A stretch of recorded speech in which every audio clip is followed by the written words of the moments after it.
Welcome to our webinar, Acquire, Analyze, Act, where we'll be talking about how to use technology for formative assessment. My name is Nicholas Keith. I work in Lancaster ISD as a blended learning specialist. You can contact me at nicholaskeith@lancasterisd.org or find me on Twitter at nkeithblend. In today's webinar, we're going to look at the importance of formative assessment, the Acquire, Analyze, Act framework, how to use digital tools to acquire and analyze student data, how to use digital tools to act on that student data, and we'll wrap up with more resources if you want to go further. Let's briefly start with a little background on formative assessment. What is it and why is it important? In his book Transformative Assessment, W. James Popham says that formative assessment is a planned process in which teachers or students use assessment-based evidence to adjust what they're currently doing. So the basics are, you plan to assess formatively, you use that evidence, and then you adjust what you're doing based on that evidence. In studies of formative assessment, Black and Williams showed that it produced among the largest gains ever reported for educational interventions. So when we're trying to make progress with our students, formative assessment and assessing throughout the lesson is where we should start. Now, how can technology help with formative assessment? Technology provides data that is immediate, organized, and actionable. But in order to stay focused on the instructional strategy of formative assessment, we need a framework. One framework for assessing using technology is called Acquire, Analyze, Act. Let's look at those 3 steps. When you acquire, you're asking how will you get the data from your students about what they know or where do they need additional support. When you analyze, you're saying how will you make the data useful. And when you act, you're saying what will students do next as a result of the data. Going back to Popham's definition, formative assessment has to be acted on in order to be effective. So today in this webinar, we'll talk about some tools you can use to acquire data that shows what your students know. Tools like Kahoot, Nearpod, Google Forms, Socrative, and Recap. But beyond just using the tool itself, we'll look at the kind of reports that these tools provide and how they can be useful to tell you more about what your students know and where they may need additional assistance. Then finally, we'll look at 4 tools you can use to act on that data and provide differentiated instruction for your students based on their levels of mastery. Tools like Google Classroom, Google Slides, Google Docs, and a tool called Lesson Paths. I'll briefly go over each tool and at the end of this webinar provide you with a link to more resources like tutorial videos and examples. So let's get started. The first tool we're looking at to acquire data from our students is Kahoot. Kahoot is all about rapid-fire review with immediate data provided after every question and printable reports at the end of the game. After students answer a question in Kahoot, you immediately receive a bar graph like this that you can use to analyze whether or not they understand that particular question. Teachers who use Kahoot effectively stop, analyze the data, and reteach immediately after the question is asked. The next acquire tool is called Nearpod. Nearpod allows teachers to put their presentation on every student's device, combine their presentation with assessment questions along the way, which makes for an interactive and engaging lesson. As students answer questions in Nearpod, you receive individual results, as well as a circle graph that shows you how well the class is doing.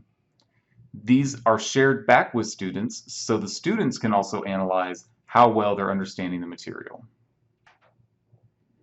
Google Forms is another excellent tool to acquire student data.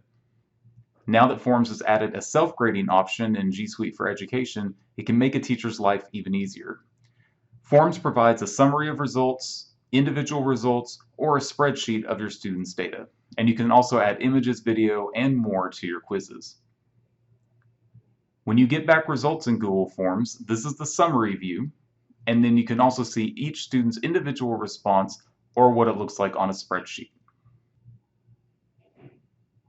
The next tool to acquire data from your students with is called Socrative. Socrative provides an easy-to-read real-time dashboard to see all of your student responses, allows for printable reports, And also, you can push out quick questions to your students when you don't need to build a whole quiz, but you just need to get the temperature check of the class. Socrata's real-time dashboard looks like this, with correct answers in green, incorrect answers in red, and students can also answer open-ended constructed response questions like you see in number 3. At the bottom of each column, you get an analysis for each item, which tells you which question and which content you may need to reteach. Finally, a reasonably new tool to the market is called Recap. Recap is video formative assessment for your students. You push out a question to your students, then control the length of their responses anywhere from 15 seconds to 2 minutes, and then students also have a feedback question that asks them about how well they understood the material. When the results come in from your students, your teacher dashboard looks like this. On the left-hand side, you have the circle graph with the student responses. On the right, you have the daily review reel with all the students' video responses pieced together. And at the bottom, you can view individual student videos one at a time. Once you've acquired and analyzed data from your students, then it's time to act. So let's look at 4 tools you can use to act on your students' data. The first is Google Classroom. If you're a G Suite for Education district, Google Classroom acts as a central hub for everything digital you need to do with your students. The way we can use it to act on that data is by having students join multiple classrooms. If we've analyzed the data and see that a student needs more of a challenge or an enrichment, they can quickly join an enrichment class in Google Classroom where we have assignments ready for them to push them to the next level. If a student needs additional intervention or extra time with the material, they can quickly join a class that has extra supports for them, possibly in the way of videos or alternative assignments. So we can act on that data by assigning our students to multiple classrooms based on their mastery level. We can also act using a tool like Google Slides. In Slides, it's easy to create mini lessons with links to additional resources. We can also embed videos for reteach or for extension and allow students to work through it at their own pace. If the data shows us that a student needs additional time with the concept, Slides allows them a way to go at their own pace until they can develop mastery. We can also act with a tool like Google Docs. Creating hyperdocs, which have hyperlinks to external resources, can provide a way for students to find additional information on the content they may be struggling with.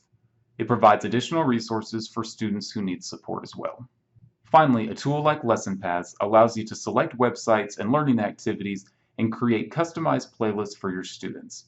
This is a great tool for self-motivated students to go further, or for students who need intervention to have a personalized playlist specifically for their needs. Let's wrap up. So today we looked at the importance of formative assessment, the Acquire, Analyze, Act framework, digital tools for the Acquire and Analyze phases, digital tools for the Act phase, and we wrapped up at the end. If you're interested in learning more about these tools, simply go to tinyurl.com/AAA framework. There, you'll find a Google Doc with links to additional resources and tutorial videos for all tools in this webinar. When you follow this link, this is what the Google Doc will look like. Every tool that we presented in the webinar is here on this list, along with resources on the right-hand side. Simply click the icon to go to the tool, or if you'd like to learn more, click on the link to go to a tutorial video. You'll also find additional resources for creating your own great content with each of these assessment tools. I hope the Acquire, Analyze, Act framework has provided you with a new way of thinking about how to use technology for assessment. For more great digital tools and assessment tips and tricks, you can follow me on Twitter @InKeithBlend.